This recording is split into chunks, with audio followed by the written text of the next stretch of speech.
तो दोस्तों ये मानसून सत्र जो गया है इसको काला दिवस के रूप में मनाया जाए तो कोई बुरी बात नहीं है।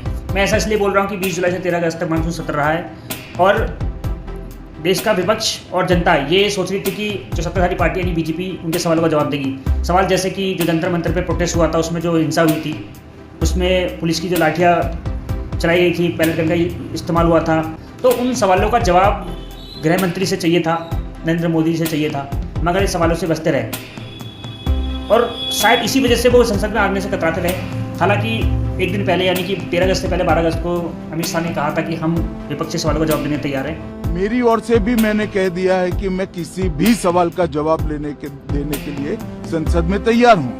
कैमरे पे तो उन्होंने सीना चौड़ा करके बोल दिया कि हम विपक्षी सवालों का जवाब देंगे, मगर होता क्या 13 अगस्त को जैसे सदन में आते हैं वंदे मातरम होता है, तो इसमें जो स्पीकर हैं सदन को स्थगित करने के लिए अनिश्चितकाल के लिए घोषित कर देते हैं। अब लोग इसे ठगा हुआ महसूस कर रहे हैं कि यार सदन में आए भी अमित शाह और नरेंद्र मोदी उनके सवाल का जवाब नहीं मिला, मगर मतलब ऐसा मजाक बना दिया, लोगों को बुद्धू बना रहे हैं। सदन में आए थे सिर्फ और सिर्फ वंदे मातरम के लिए।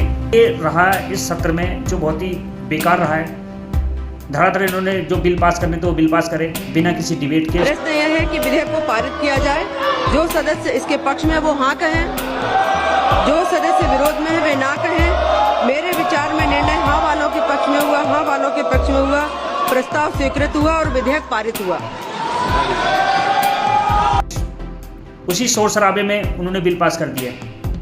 कौन इसके पक्ष में है, कौन इसके पक्ष में, हाँ ना, और उन्होंने जो कानून पास करने थे वो अपनी मर्जी से कानून पास कर दिए बिना डिबेट। क्या बात कर रहे हैं? या राइट ब्रो। तो ये बताते रहे कि विपक्ष चर्चा से भाग रहा है, वो भी आप लोगों ने देखा होगा कौन चर्चा से भाग रहा था, मगर वो इल्ज़ाम विपक्ष पे लगा रहे हैं। तो ये दोस्तों याद रखना आने वाले दिनों में कि जो आपके साथ हो रहा है ना, इसका हिसाब लेना आपको इलेक्शन के टाइम। मिलते हैं नेक्स्ट वीडियो में। आप ही क्या रहे हैं कमेंट बॉक्स में।